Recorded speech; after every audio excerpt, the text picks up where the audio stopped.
Welcome back to the channel, everyone. Today we're diving deep into one of the most complex and terrifying villains in the galaxy, Emperor Palpatine, also known as Darth Sidious. This is the complete story of how a young politician from Naboo became the most powerful Sith Lord in galactic history, orchestrated the fall of the Jedi Order, and ruled the galaxy with an iron fist for decades. We'll be covering everything from his mysterious origins and rise to power, through his manipulation of the Clone Wars, his transformation into the Emperor, his decades of tyrannical rule, his apparent death and secret survival, and finally, his ultimate defeat. This is going to be a long journey through some of the darkest chapters in Star Wars history, so grab your favorite Death Star mug and let's begin. But first, if you're new here, we explore Star Wars lore every week, so make sure to subscribe and hit that notification bell. And if you're a longtime fan of the channel, let me know in the comments what your favorite Palpatine moment is. Now, let's explore the rise and fall of the galaxy's most dangerous puppet master. Chapter 2: The Senator's Gambit – Rise to Political Power. By his 30s, Palpatine had established himself as one of Naboo's most promising political figures. He was charming, intelligent, and seemed genuinely committed to serving his people. What no one knew was that every smile, every speech, every act of apparent kindness was carefully calculated to advance his hidden agenda. Palpatine's first major political breakthrough came when he was appointed to represent Naboo in the Galactic Senate. This was exactly what he had been working toward, a position where he could observe the Republic's weaknesses firsthand and begin undermining it from within. As Senator Palpatine, he quickly gained a reputation as a moderate voice who could work across party lines and build consensus. But behind the scenes, Darth Sidious was already setting larger plans in motion. He began cultivating relationships with various separatist groups and discontented systems throughout the galaxy. Using his Sith powers, he could sense people's fears and desires, allowing him to manipulate them with surgical precision. He promised different things to different groups: more autonomy to some, economic benefits to others, military protection to those who feared invasion. The key to Palpatine's political success was his ability to play all sides simultaneously. As Senator Palpatine, he would publicly support Republic unity, while privately encouraging the very divisions that were tearing it apart.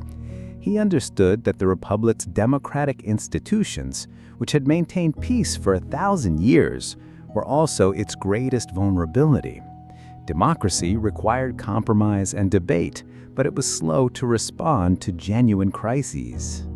During this period, Palpatine also began his systematic study of the Jedi Order.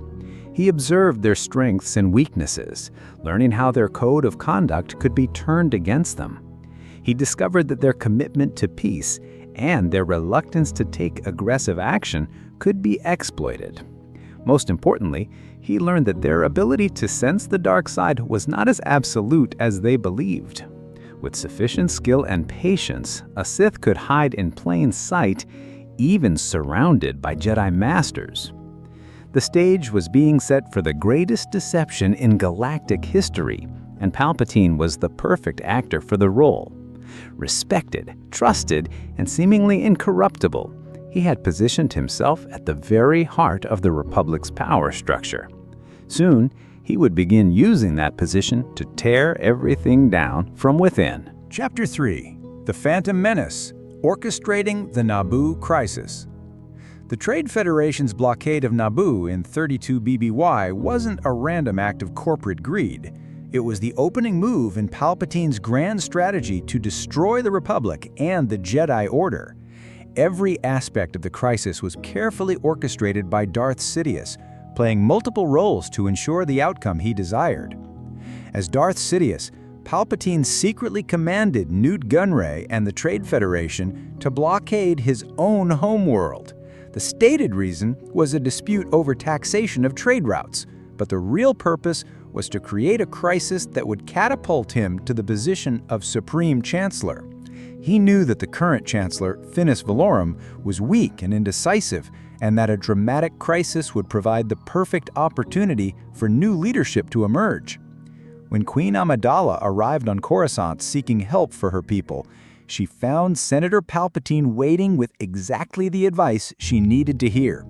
He painted Valorum as ineffective and suggested that the only way to save Naboo was to call for a vote of no confidence in the current leadership.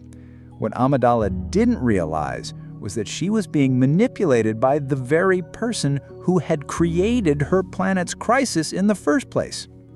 Palpatine's performance during the Senate sessions was masterful. He appeared reluctant to seek power, claiming he was too young and inexperienced for such responsibility. This false humility made him seem more trustworthy and ensured that other senators would actively encourage him to run for chancellor. By the time the votes were counted, his victory seemed like the natural democratic choice of the Senate. But Palpatine's planning extended far beyond simple political maneuvering. He had also foreseen that the Jedi would become involved in the Naboo crisis, and he used this opportunity to study them more closely. When Qui-Gon Jinn reported the existence of a Sith Lord, Palpatine was able to observe the Jedi Council's response firsthand, learning valuable intelligence about their decision-making processes and their blind spots. Most crucially, the Naboo crisis brought Anakin Skywalker to Palpatine's attention. The moment he met the young boy, Palpatine recognized his incredible Force potential and began planting the seeds of their future relationship. His seemingly kind interest in Anakin's well-being was actually the beginning of a decades-long grooming process that would ultimately turn the Chosen One to the dark side. By the end of the Naboo crisis, Palpatine had achieved everything he had hoped for. He was now Supreme Chancellor of the Republic, the Jedi had revealed their awareness of the Sith's return, and he had identified the key to their ultimate destruction in the form of young Anakin Skywalker. The first phase of his master plan was complete. Chapter 4: The Master of Manipulation. Palpatine as Supreme Chancellor. As Supreme Chancellor, Palpatine found himself in the perfect position to begin dismantling the Republic from within. His public persona remained that of a dedicated public servant, reluctantly accepting ever greater responsibilities for the good of the galaxy. But behind closed doors, Darth Sidious was methodically weakening the very institutions he had sworn to protect. Palpatine's genius lay in his understanding of how democratic systems could be subverted through legal means. Rather than staging a dramatic coup, he chose to accumulate power gradually, always with the apparent consent of the Senate and often in response to genuine crises that he had secretly orchestrated. Each emergency required new powers. Each new power was granted temporarily, but somehow these temporary measures never seemed to expire. During his first years as Chancellor, Palpatine began cultivating a network of allies and agents throughout the government. Some, like his aide Mas Amedda, were willing collaborators who shared his vision of authoritarian rule. Others were unwitting pawns who genuinely believed they were serving the Republic's best interests. He was particularly skilled at identifying senators' personal weaknesses, their fears, their ambitions, their financial troubles, and then providing solutions that created lasting debts of gratitude. The Chancellor also began his systematic corruption of the Republic's military and intelligence services. He placed his supporters in key positions, gradually replacing career officers with political appointees who owed their advancement to him personally. He expanded the Chancellor's emergency powers, arguing that the traditional checks and balances were too slow to respond to emerging threats. Few noticed that these emerging threats often seemed to appear just when Palpatine needed justification for new authority. Meanwhile, his relationship with the Jedi Order became increasingly complex. Publicly, he expressed great respect for the Jedi and frequently sought their counsel. Privately, he was studying their every move, learning their strengths and weaknesses, and identifying the pressure points that could eventually be used against them. He was particularly interested in the relationship with Anakin Skywalker, often requesting that the young Jedi be assigned to missions that would bring him into contact with the Chancellor. Palpatine's patience during this period was extraordinary. He had the power of the dark side at his disposal and could have attempted to seize control through force, but he understood that lasting power required legitimacy. By the time people realized what he had become, it would be too late to stop him through normal political means. The Republic was slowly being transformed into an empire, and its own representatives were voting for each step of the process. This period also saw Palpatine finally eliminate his Sith master, Darth Plagueis. Using his knowledge of Plagueis's experiments with immortality, Palpatine murdered him in his sleep, fulfilling the rule of two by becoming the new Sith master. Now he only needed to find an appropriate apprentice, and he already knew exactly who that would be. Chapter 5. The Clone Wars began. Engineering galactic conflict. The outbreak of the Clone Wars in 22 BBY represented the culmination of Palpatine's decades-long strategy to create a crisis so severe that the Republic would willingly sacrifice its freedoms for the promise of security. What made this conflict so diabolical was that Palpatine was secretly controlling both sides, ensuring that the war would unfold exactly as he wished. Years earlier, as Darth Sidious, Palpatine had approached Count Dooku, a former Jedi Master who had become disillusioned with the Republic and the Jedi Order. Dooku's fall to the dark side was gradual and seemingly logical. He genuinely believed that the Republic was corrupt and that a more authoritarian system would better serve the galaxy's needs. What he didn't fully understand was that he was being manipulated by a Sith Lord who shared none of his noble motivations. As Darth Tyrannus, Dooku became the public face of the separatist movement, recruiting star systems that felt neglected or oppressed by the Republic. His aristocratic bearing and former status as a Jedi gave the Confederacy of Independent Systems a legitimacy it never could have achieved under corporate leadership alone. Meanwhile, the Trade Federation, banking clan, and other corporate interests provided the economic foundation for the separatist war machine. But Palpatine's masterpiece was the creation of the Republic's clone army. Through a complex web of deception involving the late Jedi Master Sifo Dyas, he had arranged for the production of millions of clone troopers on Kamino, genetically programmed with behavioral inhibitor chips that would ensure their absolute obedience when the time came. The Jedi believed they had discovered this army by chance, not realizing that its very existence was part of Palpatine's plan. When the Clone Wars finally began at the Battle of Geonosis, Palpatine was ready. As Chancellor, he expressed reluctance to use the emergency powers the Senate granted him, while secretly relishing each new authority. The creation of the Grand Army of the Republic gave him direct command over millions of soldiers. The expansion of executive power allowed him to bypass the Senate when military necessity demanded it. The establishment of new intelligence services put vast surveillance capabilities at his disposal. Throughout the war, Palpatine carefully managed the conflict's intensity and duration. When the Republic gained too much advantage, Darth Sidious would provide the Separatists with new weapons or intelligence. When the Separatists pushed too hard, Chancellor Palpatine would authorize new Republic offensives.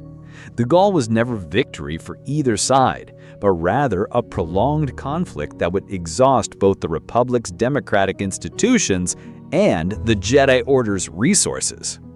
The war also provided perfect cover for Palpatine's continued corruption of Anakin Skywalker. As the conflict progressed, Anakin was forced to make increasingly morally ambiguous choices. He witnessed the horrors of war, struggled with the loss of friends and comrades, and grew frustrated with the Jedi Council's perceived inaction.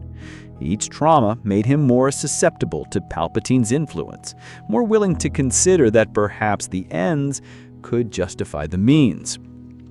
Most importantly, the Clone Wars allowed Palpatine to position himself as the Republic's indispensable leader. Who else had the experience to manage such a complex conflict?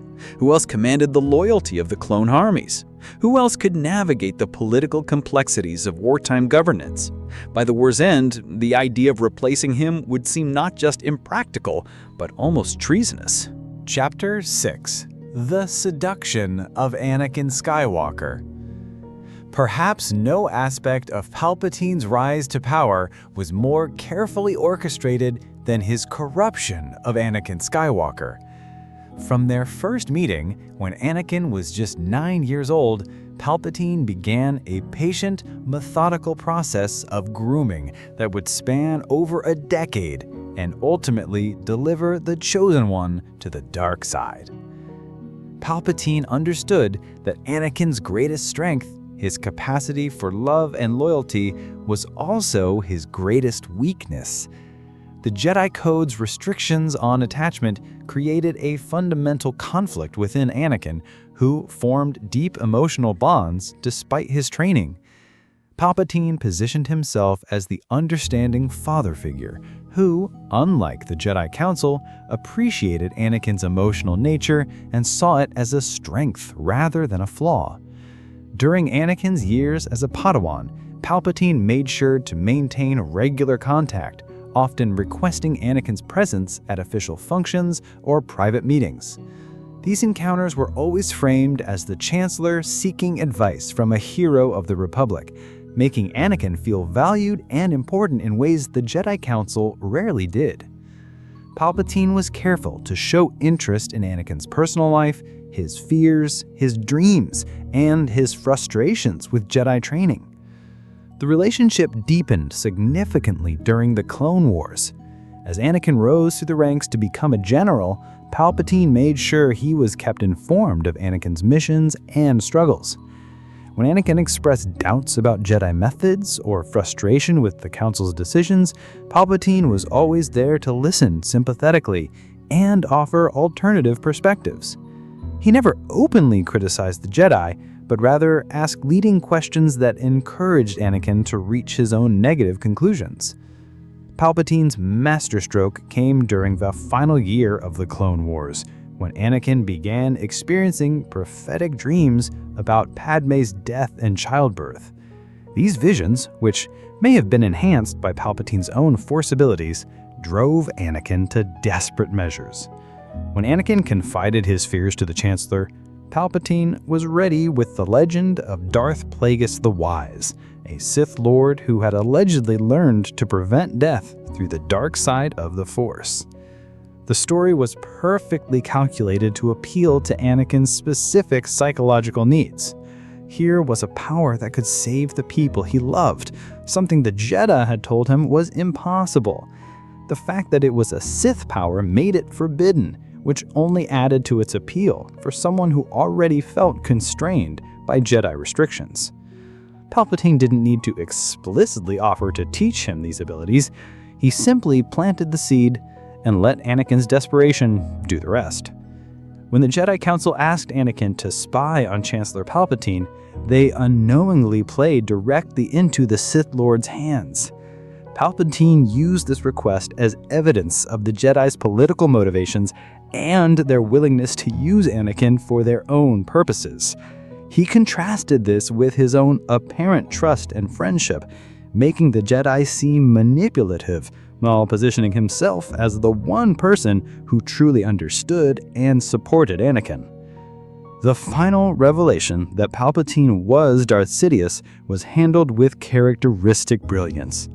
Rather than deny it or attack immediately, Palpatine acknowledged the truth while framing it in terms of necessity and pragmatism. He had taken on this burden not for personal power, but to save the galaxy from the chaos of war and the incompetence of democratic governance. He offered Anakin to teach him the power to save Padmé, but only if Anakin helped him bring peace and order to the galaxy. When Anakin initially resisted and reported Palpatine's identity to the Jedi, the Sith Lord was ready for this possibility too. Mace Windu's decision to kill rather than capture Palpatine provided the perfect demonstration of Jedi hypocrisy. They claimed to value justice and due process, but were willing to commit murder when it suited their purposes. In that moment of betrayal, Anakin finally chose Palpatine over the Jedi, completing his transformation into Darth Vader. Chapter 7: Order 66 and the Great Jedi Purge. The execution of Order 66 represents one of the most devastating moments in galactic history, the near-complete annihilation of the Jedi Order in a single coordinated strike. What made this atrocity possible was Palpatine's incredible long-term planning and his understanding of both military logistics and human psychology. The groundwork for Order 66 had been laid years earlier during the creation of the clone army. The Kaminoans had been instructed to implant behavioral inhibitor chips in every clone trooper, ostensibly to prevent aggressive behavior.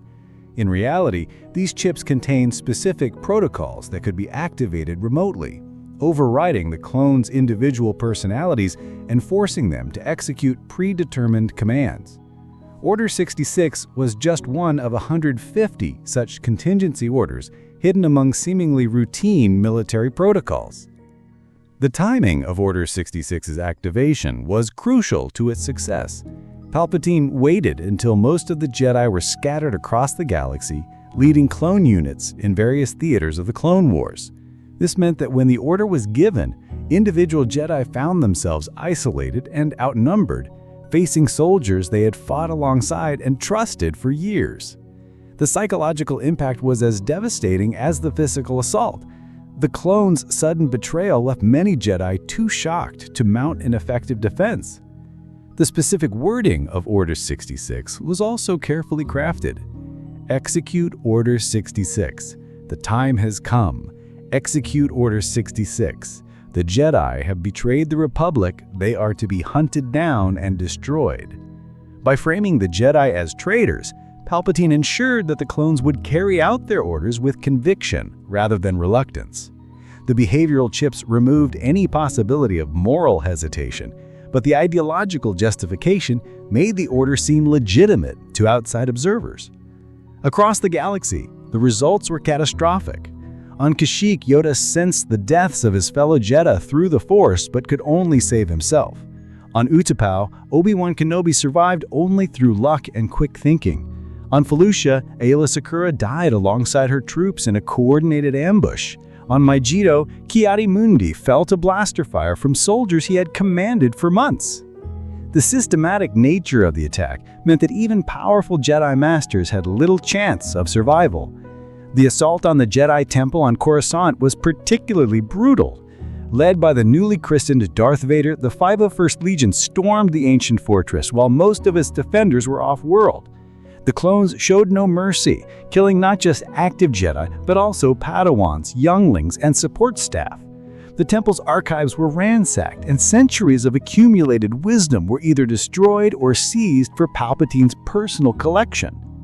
But Order 66 was more than just a military operation. It was also a masterful propaganda campaign.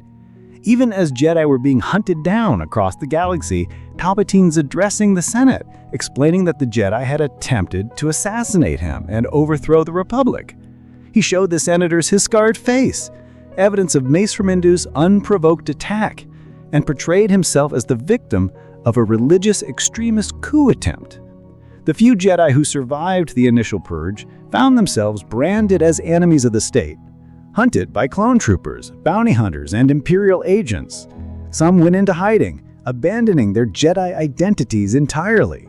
Others continued to resist, but without central leadership or coordination, their efforts were largely ineffective. Within a matter of days, an organization that had maintained peace for 1,000 years was reduced to scattered survivors living in fear. The success of Order 66 demonstrated Palpatine's complete mastery of both strategy and psychology. By turning the Jedi's greatest strength, their trust in others and their role as military leaders, into the instrument of their destruction, he achieved what countless Sith Lords before him had failed to accomplish. The Jedi Order was not defeated in glorious battle, but betrayed by those they had protected and served. Chapter 8: The Birth of the Empire. Democracy dies with thunderous applause. On the same day that Order 66 decimated the Jedi Order, Emperor Palpatine delivered one of the most chilling speeches in political history to a joint session of the Galactic Senate.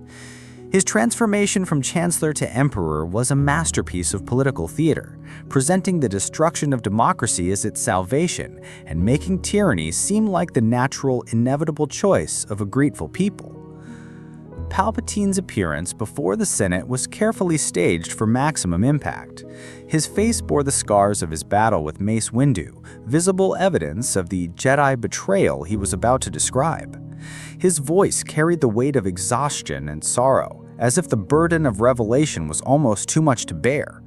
Every word was chosen to evoke sympathy for his plight and outrage at the Jedi's supposed treachery. The speech began with Palpatine recounting the events of the previous hours, how Jedi Masters had stormed into his office with the intention of murdering him and seizing control of the government. He described their attack as the culmination of a long brewing plot to overthrow the Republic and establish a Jedi dictatorship. The evidence was compelling. The Jedi had indeed tried to kill him. They had been secretly building an army, and they had consistently opposed his efforts to end the war through decisive action. But the true genius of Palpatine's speech lay not in its accusations against the Jedi, but in its portrayal of the Republic's fundamental weaknesses. He argued that the current system, with its endless debates and procedural obstacles, was incapable of dealing with the threats facing the galaxy. The Clone Wars had demonstrated that democratic institutions were too slow and divided to provide effective leadership during times of crisis. What the galaxy needed was not more democracy, but more decisive governance. Palpatine's proposal to transform the Republic into the Galactic Empire was presented not as a power grab, but as a reluctant acceptance of necessity. He claimed to take no pleasure in assuming additional authority, but the recent Jedi coup attempt had proven that stronger leadership was required.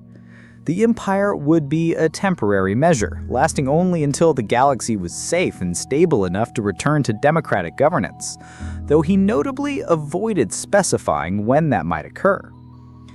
The Senate's response was everything Palpatine had anticipated. Years of war had left the legislators exhausted and desperate for strong leadership. The Jedi attack had seemingly validated every criticism of the old system, while Palpatine's survival made him appear almost divinely protected. When he announced the formation of the Galactic Empire, the Senate didn't just approve, they cheered. Senator Padme Amidala's horrified whisper that "this is how liberty dies," with thunderous applause, captured the tragedy of the moment perfectly. The very representatives elected to protect democratic values were enthusiastically voting them away, convinced that they were making a necessary sacrifice for the greater good. It was the culmination of everything Palpatine had worked toward for decades, the willing surrender of freedom in exchange for the promise of security. The practical changes that followed the Senate's vote were swift and comprehensive. The Republic's institutions were either dissolved or transformed into Imperial agencies. The clone army became the Imperial military, with non-clone officers gradually replacing clone commanders to ensure loyalty to the new regime. Regional governors were appointed to replace elected officials, concentrating power in the hands of Imperial appointees rather than local representatives. Within hours of his proclamation as Emperor, Palpatine had achieved what no Sith Lord in history had ever accomplished, not just the defeat of the Jedi Order, but the complete transformation of the galaxy's political system with the apparent consent of its own people. The Republic was dead, the Empire was born, and Palpatine ruled not as a conqueror, but as the democratically chosen leader of grateful subjects who had willingly surrendered their freedom for his protection. Chapter 9: The Dark Years, Ruling an Empire. For nearly 2 decades, Emperor Palpatine ruled the galaxy with absolute authority, transforming every aspect of life from the core worlds to the outer rim. His reign represented not just political tyranny, but a systematic attempt to reshape galactic civilization, according to his dark vision. Understanding this period requires examining both the macro-level policies that affected billions of lives and the personal psychology that drove them. The Imperial system that Palpatine created was designed around a simple principle: the concentration of all power in his own hands. Unlike historical emperors who ruled through aristocratic classes or military hierarchies, Palpatine deliberately prevented any individual or institution from accumulating enough influence to challenge him. The imperial hierarchy was intentionally complex and contradictory, with overlapping jurisdictions and competing authorities that could only be resolved by appeals to the emperor himself. Regional governors ruled their sectors with broad authority, but they were constantly monitored by Imperial Intelligence, the Imperial Security Bureau, and various other oversight agencies. Military commanders controlled vast fleets and armies, but their logistics, personnel assignments, and strategic objectives were determined by separate bureaucracies. Even Darth Vader, as the Emperor's right hand, found his authority limited to specific domains, while other aspects of Imperial governance remained beyond his reach. This system served multiple purposes beyond mere control. The constant competition between Imperial factions prevented the formation of unified opposition, while the bureaucratic complexity made it nearly impossible for anyone to understand the full scope of Imperial operations. Local officials focused on their immediate responsibilities and advancement opportunities, rarely considering the broader implications of their actions. It was a masterpiece of compartmentalization that allowed tremendous evil to be carried out by individuals who saw themselves as dutiful servants of order and stability. The economic policies of the Empire reflected Palpatine's understanding of power dynamics on a galactic scale. Core worlds enjoyed relative prosperity and stability in exchange for their political compliance, while Outer Rim territories were systematically exploited to fund Imperial expansion. Slavery, which had been gradually declining under the Republic, experienced a dramatic resurgence as the Empire's demand for cheap labor grew. Entire species found themselves classified as non-sentient to facilitate their exploitation. Industrial policy was similarly ruthless in its efficiency. The Empire's massive construction projects, Star Destroyers, Death Stars, and countless military installations required resources on an unprecedented scale. Planets were strip-mined, forests were clear-cut, and ecosystems were sacrificed for the machinery of oppression.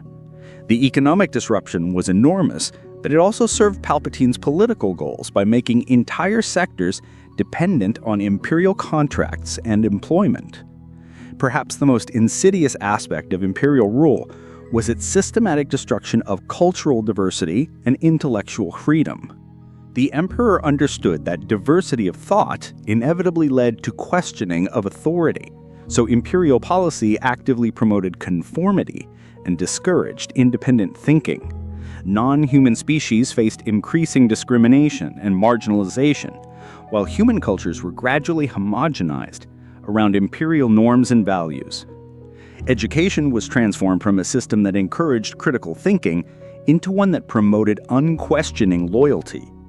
History was rewritten to glorify Imperial achievements and minimize the Republic's accomplishments.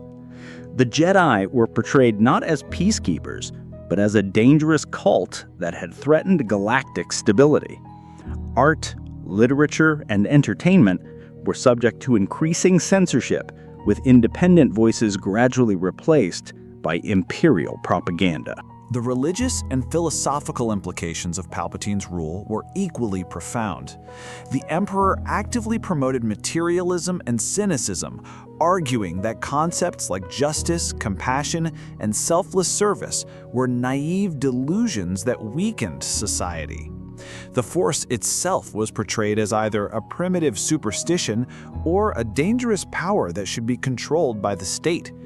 This wasn't merely political propaganda, but reflected Palpatine's genuine belief that the dark side represented a more honest understanding of reality.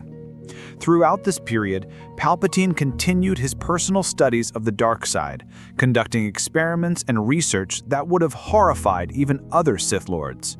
His palace on Coruscant contained laboratories where Force-sensitive subjects were tortured and studied, their pain and fear harvesting dark side energy that further increased his power.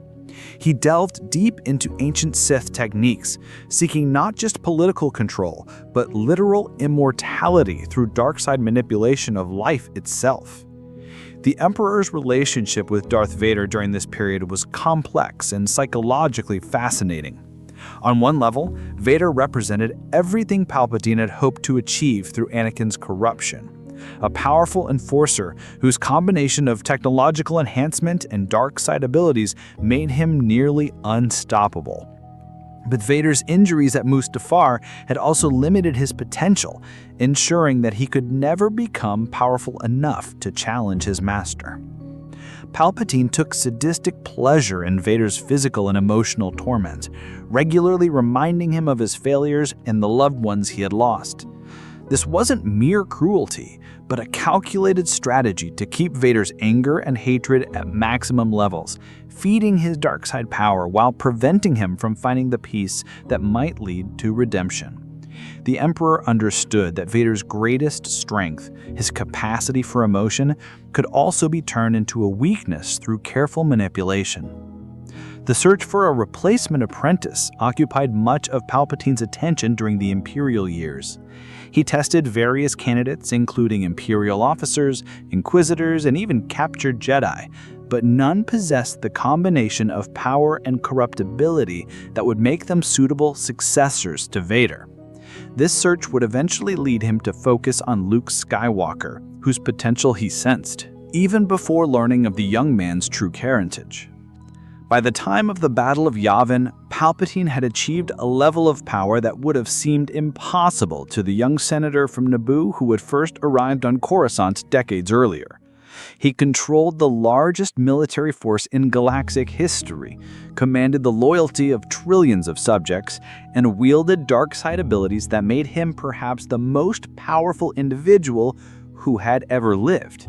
Yet, even at the height of his power, the seeds of his downfall were already being planted by forces he had not fully anticipated. Chapter 10: The Death Star and the Beginning of the End. The Death Star represented the ultimate expression of Palpatine's philosophy of rule through fear, but it also marked the beginning of his downfall. This moon-sized battle station, capable of destroying entire planets, was intended to make rebellion literally impossible by demonstrating the futility of resistance. Instead, its destruction became a symbol of hope that inspired the galaxy to believe that even the Empire could be defeated. The concept of the Death Star had its origins in the final years of the Clone Wars, when Palpatine was already planning for the Empire's needs. The original plans were developed by Geonosian engineers, but the project's true scope and purpose were known only to a handful of individuals.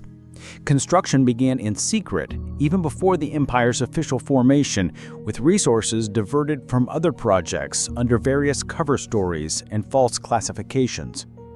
The Death Star project served multiple purposes beyond its obvious military applications. The enormous scale of construction provided justification for increased taxation and resource extraction throughout the Empire, while the secrecy surrounding it allowed Palpatine to consolidate control over key industrial and scientific institutions.